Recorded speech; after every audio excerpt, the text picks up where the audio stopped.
અમદાવાદ શહેર ક્રાઇમ બ્રાન્ચને જે ઇનપુટ્સ આધારે માહિતી મળી હતી કે કેટલાક બાંગ્લાદેશી નાગરિકો ગેરકાયદેસર રીતે અમદાવાદ શહેરમાં અત્યારે વસવાટ કરી રહ્યા છે અને તેઓએ બનાવટી જે જરૂરી પુરાવા છે ભારતીય નાગરિકતાના, દાખલા તરીકે Aadhaar card, PAN card, election ID, આ બધા મેળવ્યા બાદ એમણે આરપીઓ અમદાવાદ ખાતેથી જેન્યુઅન પાસપોર્ટ એમણે મેળવેલા છે. આ ઇનપુટની વેરિફિકેશન કરતા આ કામે શરૂઆતમાં એક જાણવાજોગ દાખલ કરવામાં આવી અને ત્યારબાદ આ વિગતોને સમર્થન મળતા જે મહિલા આરોપી છે એના વિરુદ્ધ ગુનો દાખલ કરવામાં આવ્યો છે. આ મહિલા આરોપી જે છે એ મૂળ બાંગ્લાદેશના છે અને હાલ અમદાવાદમાં છેલ્લા 2016થી રહેલા છે. એમણે જે પ્રકારે પુરાવા એમણે બનાવ્યા અથવા તો ઊભા કર્યા, એમના સંપર્કમાં આવેલા તમામ લોકોને એવું પ્રસ્થાપિત કર્યું કે તેઓ ભારતીય નાગરિક છે અને એમનો જન્મ ઉત્તર પ્રદેશમાં થયેલો છે. કૌટુંબિક સમસ્યાના કારણે એ મુંબઈ આવેલા હતા એમના માતા પિતા સાથે અને પછી એ પરત ઉત્તર પ્રદેશ ગયા અને ત્યારબાદ એ 2016માં અમદાવાદ આવીને વસવાટ કરેલો છે. 2014માં આ જે જોયા નામના મહિલા જે છે જેમને ઉર્ફે નામ ધારણ કર્યું છે, એમનું સાચું નામ છે ઝરના અખ્તર મોહમ્મદ ઝહીર શેખ, જે નારાયણગંજ ઢાકાના રહેવાસી છે. અને આ જે વેરિફિકેશન જે થયું છે એમના રહેણાંક વગેરેનું, એનું મુખ્ય કારણ એ છે કે જ્યારે એમના મોબાઈલ ફોનની ચકાસણી કરવામાં આવી તેમના ભાઈના બાંગ્લાદેશી નાગરિક હોવાના અન્ય દસ્તાવેજો પણ એમાંથી મળી આવેલા હતા અને એ રીતે પણ એની ખાતરી કરવામાં આવી હતી. અને જે વખતે આ પૂછપરછ કરતે મહિલાના ઘરે જ્યારે જઈ અને ચકાસણી કરવામાં આવી તો એમના રહેણાંકથી બાંગ્લાદેશી ચલણ અને અન્ય સાઉદી અરેબિયા અને બીજા દેશોના ચલણ પણ મળી આવેલા હતા ભારતીય ચલણની સાથે. મુંબઈમાં એ 3 વર્ષ જેટલું રોકાયેલા છે અને ત્યારબાદ અમદાવાદ આવેલા છે. અમદાવાદમાં એમણે જે સરનામા પાસપોર્ટ મેળવવા માટે આપેલા છે એમાં અવારનવાર મહારાષ્ટ્ર અને ગુજરાતના ભાડા કરાર અને ત્યાંના રહેવાસી એ પ્રકારનું પ્રસ્થાપિત કરવાનો એમણે પ્રયત્ન કરેલો છે. શરૂઆતમાં પાસપોર્ટ વેરિફિકેશન દરમિયાન આ જે બાંગ્લાદેશી મહિલા છે એમના જે ઉલ્લેખેલ સરનામે નહોતા મળી આવેલા, એટલે જે તે વખતે પ્રાથમિક પોલીસનો નકારાત્મક અભિપ્રાય ગયેલો હતો પાસપોર્ટ માટેનો. પણ જે પ્રકારે પાસપોર્ટ સમય મર્યાદામાં ઇસ્યુ કરવાનો હોય છે એ આધારે એમને પાસપોર્ટ ઇસ્યુ થયેલો છે. આ જે મહિલા છે બાંગ્લાદેશી, એમણે વિદેશ પ્રવાસ પણ કરેલો છે અને સાઉદી અરેબિયામાં ભારતીય પાસપોર્ટ આધારે 9 થી 10 મહિના જેટલી નોકરી પણ કરેલી છે અને ત્યારબાદ પરત ભારત આવેલા છે. સાઉથ ઈસ્ટ એશિયાના દેશોમાં પણ પ્રવાસ કરેલો છે અને બાંગ્લાદેશના પણ એમના 3 થી વધુ પ્રવાસ આ સમય દરમિયાન થયેલા છે. એટલે એમણે ખૂબ જ સારી રીતે એવો પ્રયત્ન કર્યો હતો કે ભારતીય નાગરિક હોવાના પુરાવા રજૂ કરે, પાસપોર્ટ મેળવે, પરંતુ ઇનપુટ આધારે વેરિફિકેશન કરતા તમામ બાબતો પ્રસ્થાપિત થયું છે કે બાંગ્લાદેશી નાગરિક છે અને એમની અટક કરવામાં આવેલી છે. હાલ મહિલા આરોપી 18 તારીખ સુધી પોલીસ રિમાન્ડ ઉપર છે અને પૂછપરછ ચાલુ છે અને આ સાથે સંકળાયેલ બીજી વ્યક્તિઓ, એમને મદદ કરનાર વ્યક્તિઓ, આ જે પ્રકારના દસ્તાવેજો એમણે મેળવ્યા એ જેમાં જે પણ લોકોની સંડોવણી છે એની તપાસ હાથ ધરાઈ રહી છે.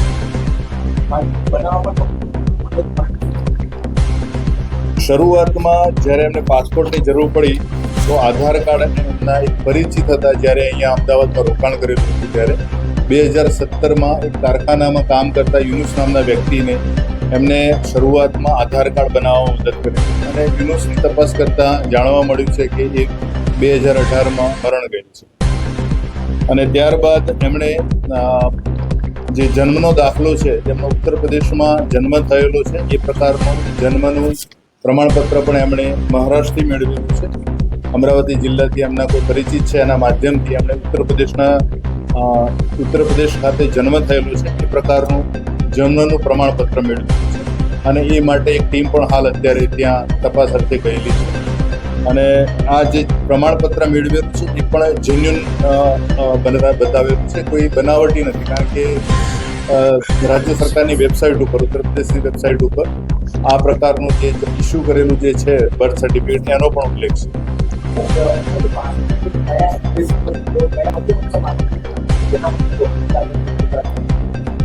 નારોલના જે વિસ્તાર જે છે, કર્ણાવતી અપાર્ટમેન્ટનું જે એડ્રેસ એમણે લખાવ્યું હતું જે તે વખતે શરૂઆતમાં, અને એ પણ ઉલ્લેખ કરેલો છે કે ત્યાં 2009થી રહે છે, પણ કર્ણાવતી અપાર્ટમેન્ટ 2012માં અસ્તિત્વમાં આવેલા છે. એ પહેલાં કર્ણાવતી અપાર્ટમેન્ટનું કોઈ અસ્તિત્વ જ નહોતું. અને મેં જેમ અગાઉ જણાવ્યું એમ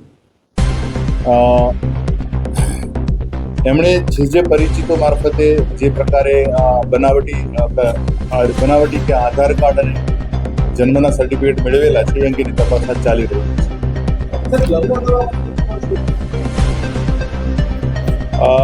આ જે મહિલા આરોપી છે એ જે રીતે એના સોશિયલ મીડિયા એકાઉન્ટના આધારે એના જે મિત્ર વર્તુળ હતું એમાંથી એક વ્યક્તિ જે અમદાવાદના રહેવાસી છે એમની સાથે એમને પરિચિત થયેલો, ત્યારબાદ એ બંને લગ્ન કરવાનું નક્કી કર્યું અને હાલ એમને સંતાન પણ છે. જે વ્યક્તિએ લગ્ન કર્યા છે એ વ્યક્તિને પોલીસ FIR થઈ ત્યાં સુધી ખબર નહોતી કે આ મહિલા આરોપી મૂળ બાંગ્લાદેશના વતની છે. અત્યારે આ ગુનાના કામે અટક કરવામાં આવેલા છે. રિમાન્ડ પૂર્ણ થતાં એમને જ્યુડિશિયલ કસ્ટડીમાં મોકલવામાં આવશે. એમની જે પણ કાયદાકીય ન્યાયિક પ્રક્રિયા છે એમાં તેમને પસાર થવું પડશે અને કેસ પૂર્ણ થયા બાદ જ એમનો આગળનો જે પણ પરત મોકલવાની કાર્યવાહી હાથ ધરવામાં. બાળક એના હાલ એના બાળક છે એના પિતા પાસે રહે છે.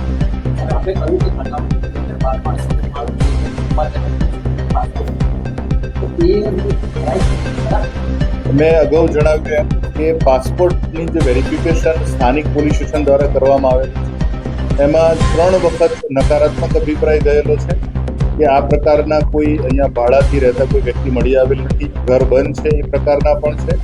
તો એ વખતે 2 કે 3 વખત એમના જે એડવર્સ રિમાર્ક સાથે ગયેલા છે અને ત્યારબાદ એમણે નવી એપ્લિકેશનથી પણ એ જ પ્રકારના એડવર્સ રિમાર્ક ગયેલ હોવા છતાં એક નિયમ છે કે જ્યારે પાસપોર્ટ માટે જરૂરી દસ્તાવેજો જે આધારભૂત દસ્તાવેજો મળતા હોય છે ત્યારે સમય મર્યાદામાં પાસપોર્ટ ઇસ્યુ કરવામાં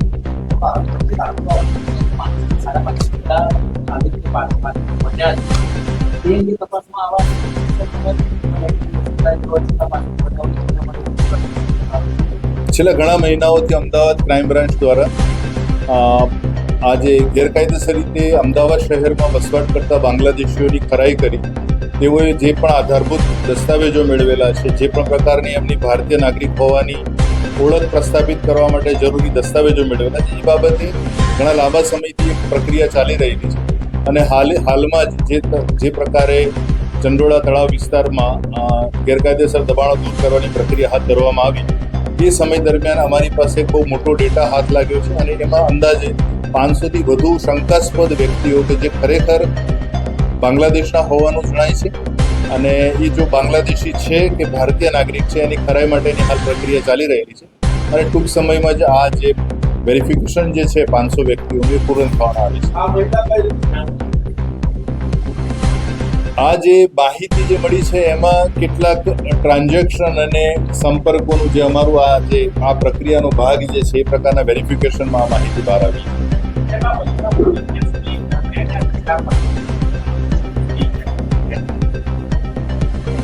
એ શરૂઆતમાં એક થોડોક સમય નારોલ વિસ્તારમાં રહેલા છે, ત્યારબાદ લગ્ન બાદ એ જુહાપુરા વિસ્તારમાં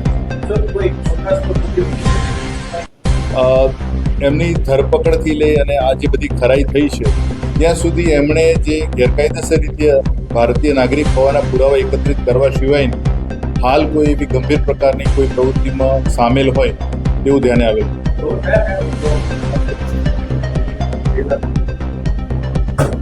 અત્યાર સુધીની જે તપાસ થયેલી છે આ જે મહિલા આરોપીઓ છે એમાં એ બાંગ્લાદેશથી કેવા માધ્યમથી ભારતમાં પ્રવેશી છે, કયા કયા સ્થળોએ મુલાકાત લીધી છે, કયા દેશોની મુલાકાત લીધી છે, એ મુલાકાત લેવાના પાછળનું કારણ એ પ્રવાસ માટેનું હતું, રોજગાર માટેનું હતું કે અન્ય કોઈ કારણો હતા એ બાબતે પણ તપાસ ચાલી રહેલી છે. એમણે જે UAEમાં જે એમણે 8 થી 9 મહિના જે એમણે નોકરી કરી ત્યાં એ સમય દરમિયાન જે પાકિસ્તાની જે ઓનર હતા કંપનીના સંપર્કમાં આવેલા છે અને ત્યાંથી એમણે જે પણ સંપર્કો કેળવ્યા છે એ દિશામાં પણ તપાસ થઈ રહેલી છે.